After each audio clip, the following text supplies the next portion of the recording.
This is Audiobook Warriors. Audiobook Warriors presents an unabridged version of Manacled by SenLinYu. Chapter 58, Flashback 33. May 2003. When Hermione woke, Draco was still beside her. He had a large stack of books he was cross-referencing. Hermione blinked and narrowed her eyes to read the titles and found he was researching Ringott's regulations and inheritance law. "What are you doing?" she asked after a minute. His eyes flicked up from the page he was on. Rodolphus Lestrange was found decoratively strung up in a number of pieces while traveling through Bulgaria. Hermione swallowed. Gabrielle. It had her fingerprints all over it. Gabrielle's methods had grown increasingly ruthless and extreme in recent months. "It was the reason for my summons," Draco said as he snapped the book closed. "The Dark Lord is incensed by the audacity of the assassination and, curiously enough, intensely concerned about who will have access to the Lestrange vault now." Hermione froze, and her eyes widened. "Do you think—" He gave a short nod. "The Lestranges would be an obvious choice to entrust with the Horcrux. If my father was chosen, Bellatrix and her husband were equally likely. Old families with heirlooms and excellent security. Bellatrix transferred her inheritance as a black into the Lestrange vault. Aside from Andromeda's daughter, who is currently a wanted criminal, I am the last with black blood. There are no more Lestranges, unless a bastard crawls out of the woodwork. I believe that by blood and technicality I may be able to access the vault." Hermione's mind raced. "Bribe the goblins. They are highly possessive of anything goblin-made. If you agree to give them something of the black or Lestrange heirlooms that are goblin-made, they will cover up that you were ever there. That's how we got access to some of the vaults." Draco's eyes glittered. "Useful." He flicked his wand and summoned several vials from across the room. "Can you move?" Hermione lifted her arm and tilted her chin downward to look at her chest. At some point while she was asleep, Draco had banished the exoskeletal cast.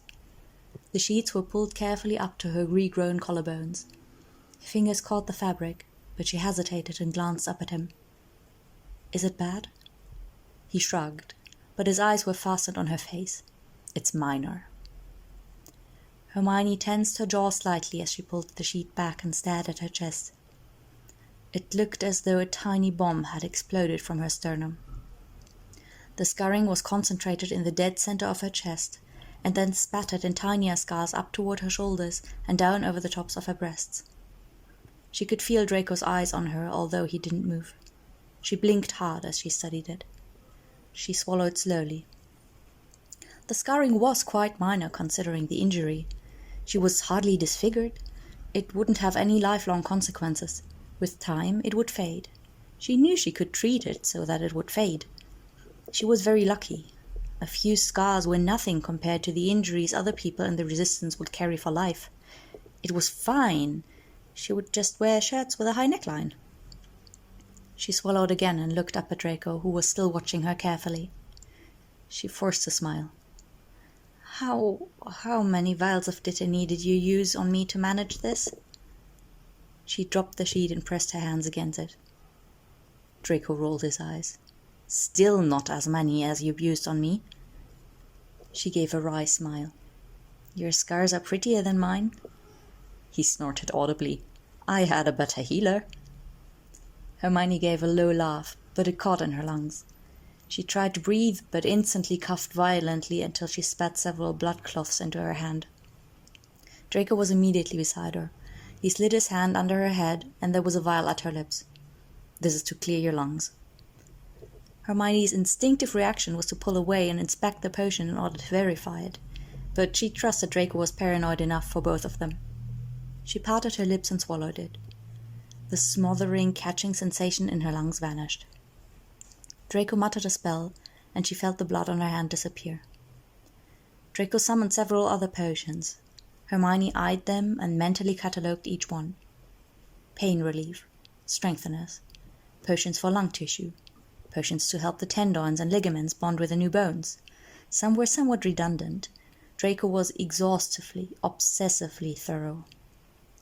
She swallowed every potion without a murmur, gagging down several. He kissed the top of her head. "Are you hungry?" She snorted. "Not after 8 potions, although water would be appreciated. Do you have my wand? I think I was holding it when I was apparated, wasn't I? I can't entirely recall." Draco pulled her wand from his robes and slipped it into her hand. She could feel the hesitation in his fingers. "I'm sorry. I didn't realize that this operation would cause your bones to shatter." Hermione flinched at the memory. She looked down and forced herself to shrug. "Pressure. That's why I told you that you can't use placement transport with brain or eye injuries. It can be similar with damaged bones." "I'm sorry."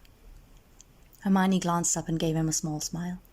"It's not your fault. It was a lot of bad luck." He stiffened and his expression froze before he scoffed under his breath. "It wasn't just bad luck. Does the Order realize how predictably they've become? The losses yesterday were almost entirely one-sided. It was a stunning success. It will be repeated."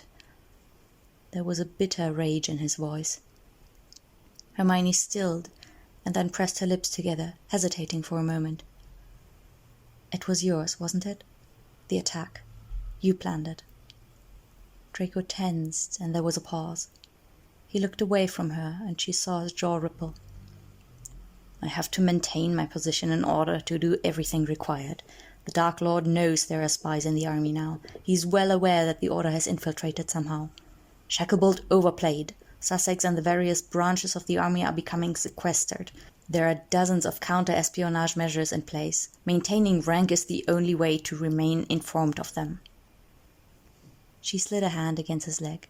"I'm not faulting you. I just hadn't realized it." There was a long silence.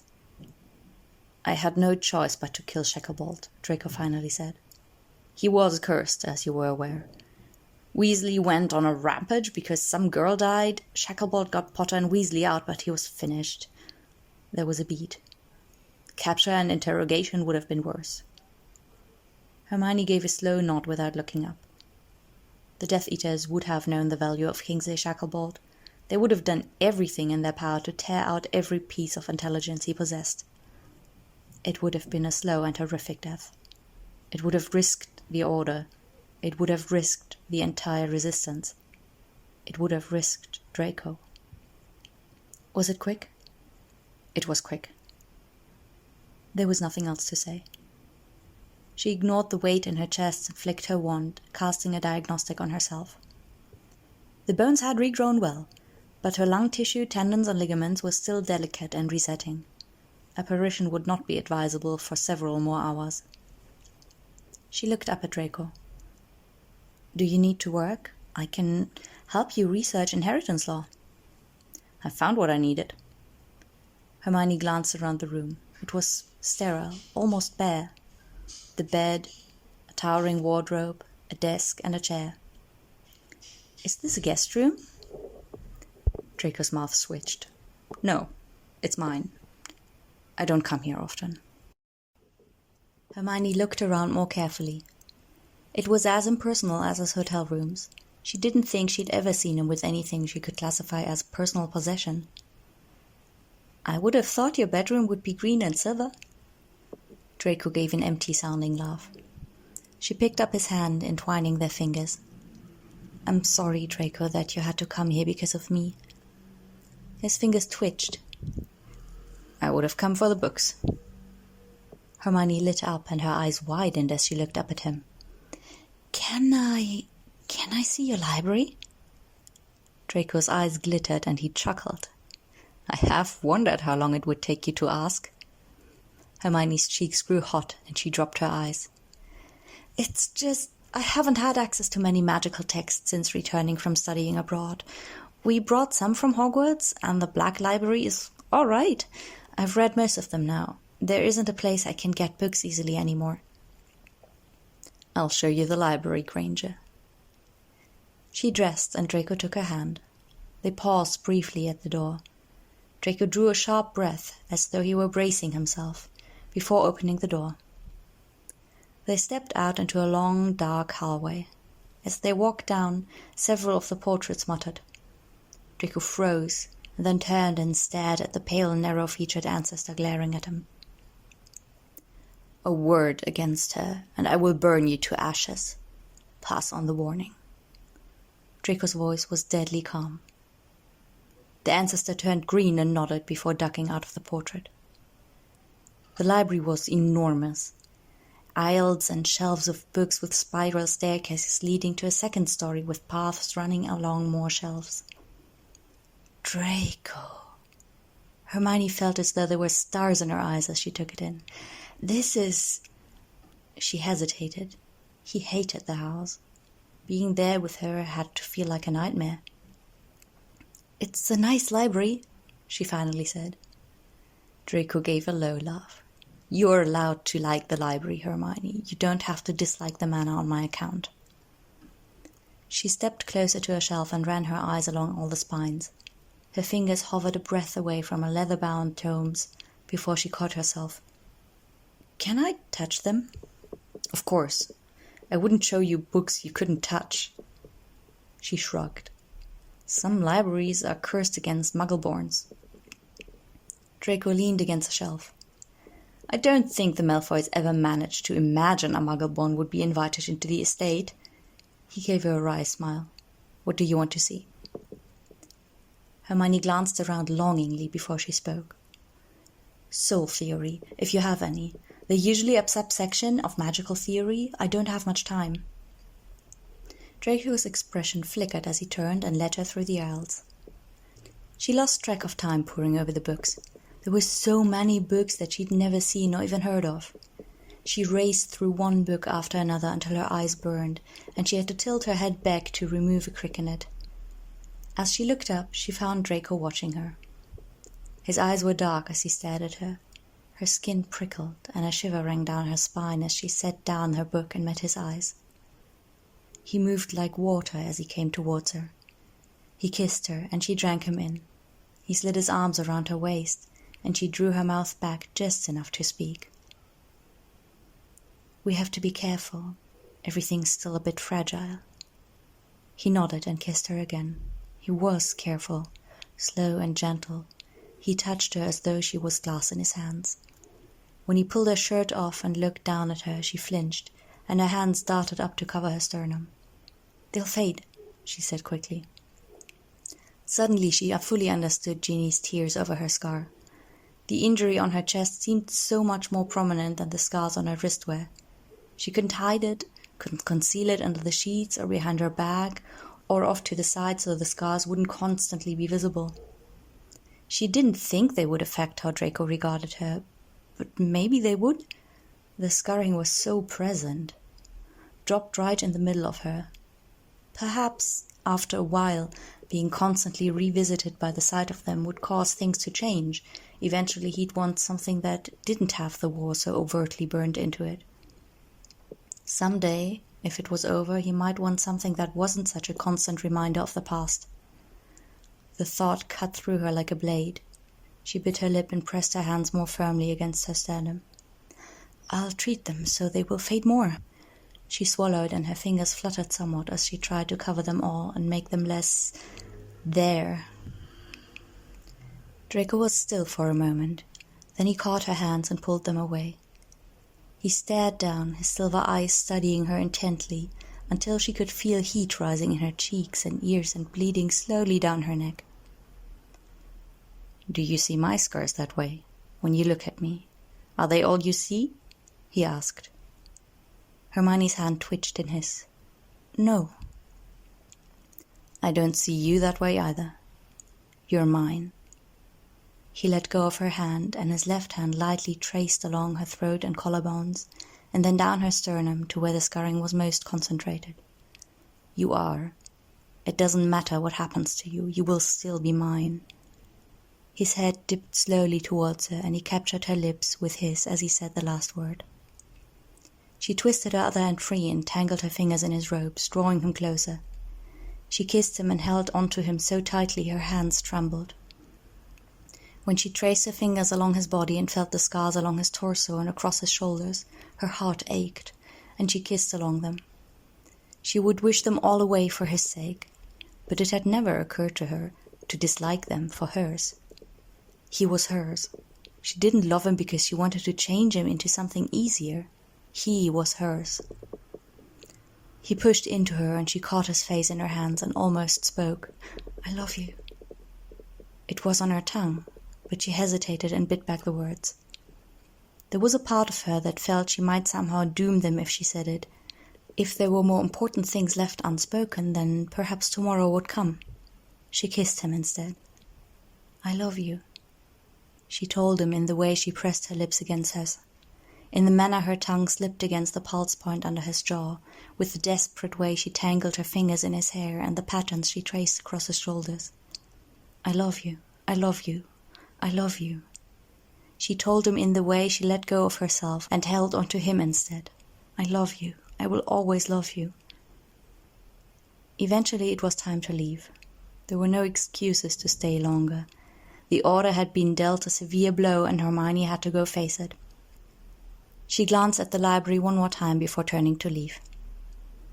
"I'll bring you back any time you want," Draco said as they stepped through the doors. She paused and gave a small smile. "No, you don't need to." They walked back to the foyer they had passed through while walking to the library. It was an immaculate, empty room, but dark and cold for being near summer. Hermione looked around. "Is it always this cold?" Draco looked up. "I think it used to be warmer. I remember it being warmer. The ley lines are corrupted now. It affects the house. There are wards I could use to reduce it." He shrugged. "There have always been better things to do." He slid a hand around her waist and sighed along and operated her to Whitecroft. Hermione stepped back and tightened her hold on her wand. Before she could apparate, Draco's hand darted out and he captured her wrist. He pulled her back. "Hermione, please." His voice broke off as he gripped her harder and hesitated. She looked up into his eyes. She knew what he wanted to ask her. He swallowed. "Don't get hurt again. Don't." She rose up on her toes and cut him off with her lips. He held her shoulders, and she could feel his temptation to apparate, to take her away and beg her to stay there. She caught his face in her hands and gave him a slow kiss before pressing her face against his so their cheeks brushed. "Be careful, Draco," she murmured against the corner of his mouth. "Be careful. Don't die." His fingers around her wrist tightened and twitched. Then he gave a low sigh and let go of her. She kissed him again and forced herself to step away. Their eyes were locked on one another as she vanished. Grimmauld Place was tense when Hermione walked in.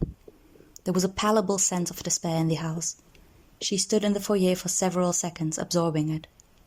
Now that she was no longer running interference with Draco's murderous rage, she had space to realize her own fury. She added up to the hospital ward, her jaw tense as she went to find Padma. Padma burst into tears at the sight of her. "You're still alive! I turned around and you'd vanished." Padma hurried over and started casting diagnostics on Hermione. Hermione shoved Padma's wand away. "I'm fine. I've recovered. If I was still in any danger, I wouldn't be standing here. Not that you'd know, since you apparently forgot to use a decent diagnostic spell yesterday. Did you actually diagnose by sight?" Padma froze and paled. "I didn't? No, wait. First I used the—" Her voice cut off as her eyes widened with horror. "You're right. I'm sorry. I'm so used to you doing the advanced charms when I'm with you. I did a basic one, then I think I must have panicked."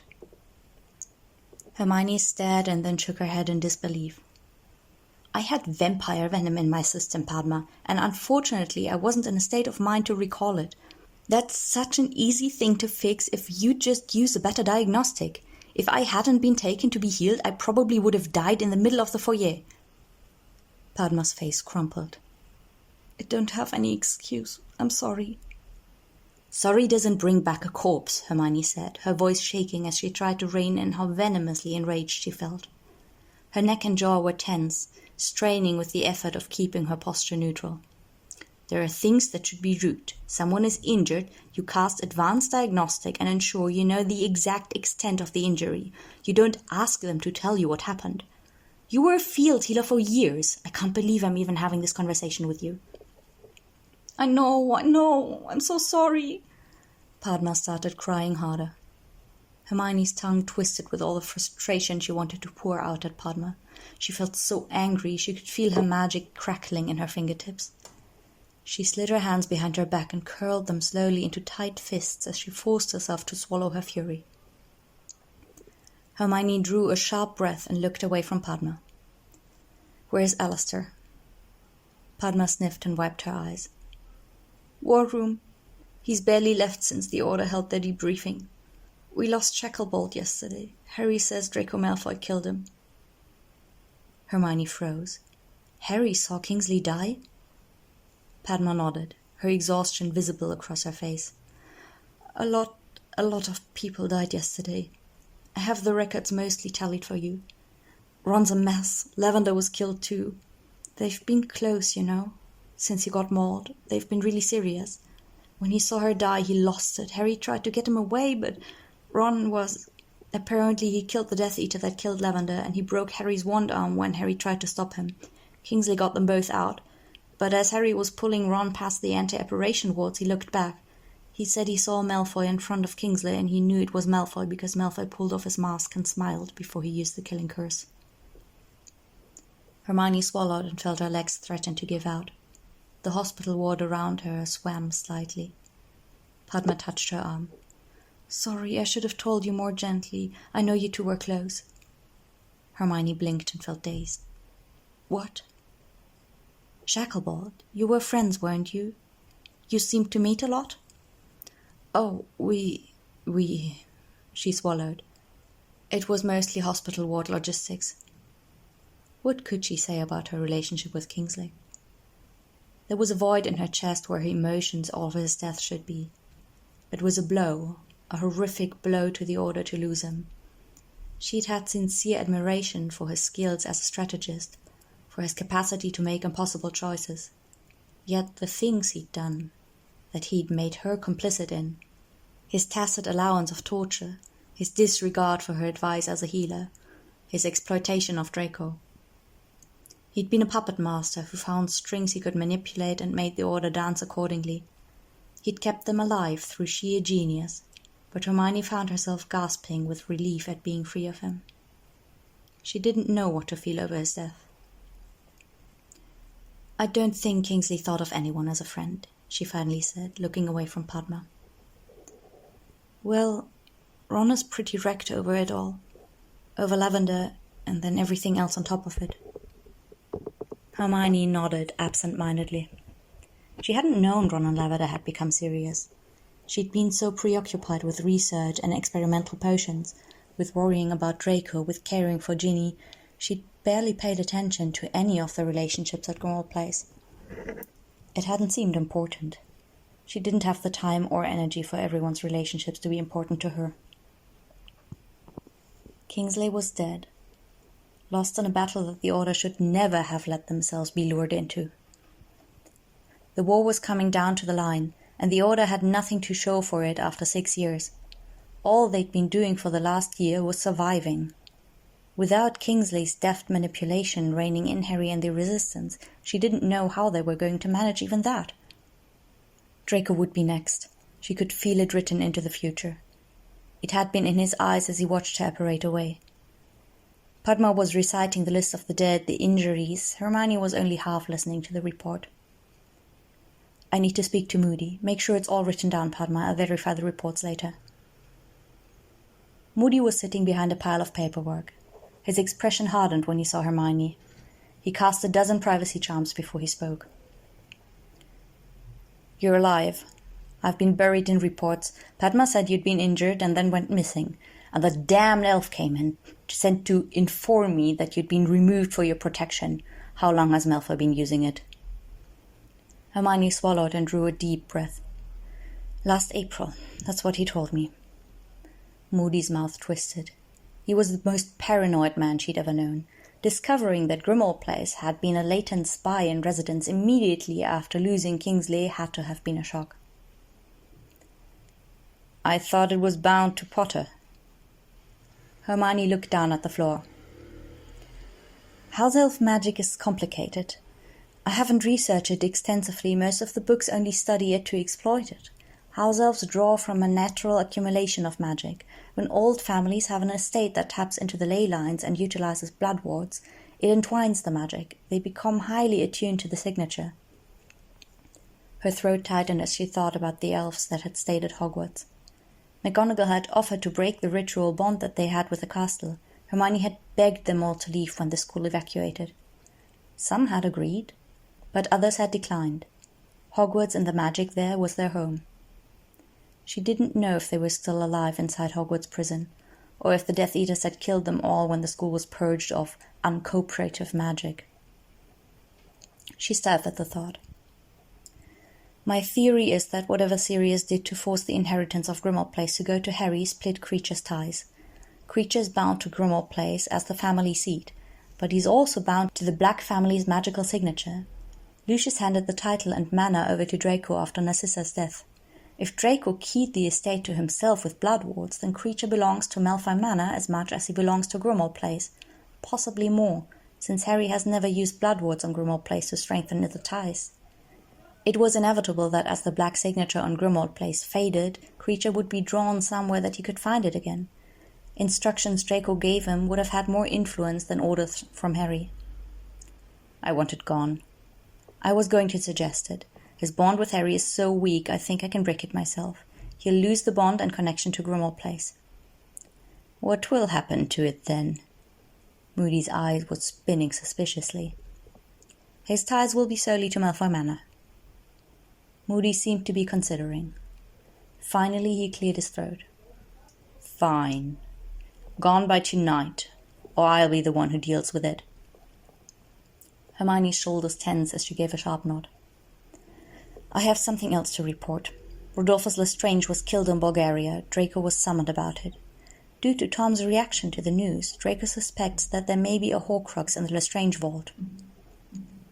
Moody started, looking at her sharply. You told Malfoy about the Horcruxes? His voice was a growl. Hermione met his eyes calmly. I did. You weren't clear to. She rolled her jaw. He's taken a vow, Moody. He is not going to betray the Order. We've known about the Horcruxes for 5 years, and we failed to find a single one. Draco is more efficient than anyone. Her voice sharpened. And you know it, because your list of demands for him has kept getting longer every week. Moody stood. Watch your tone, Granger. Hermione did not watch her tone. Her voice dropped lower, and it vibrated with intensity as she met his eyes. You have overutilized him. If I were a lower caliber healer, I would have died 10 times in the last 2 months. I have told you this. I told Kingsley this, and you both ignored it. The fact that he will try to do anything you ask doesn't mean you can keep demanding it until there is nothing left of him to exploit. Tom knows we have spies in his army. It would be miraculous if he hadn't noticed by now. He is testing the Death Eater's loyalty. Kingsley pushed too far, and yesterday was the consequence of it. She leaned across the table towards Moody. We lost Kingsley because he allowed the Order to walk into a trap for the sake of solidarity. I said the Resistance shouldn't go. She felt so angry her chest ached, and though her sternum were going to fracture again.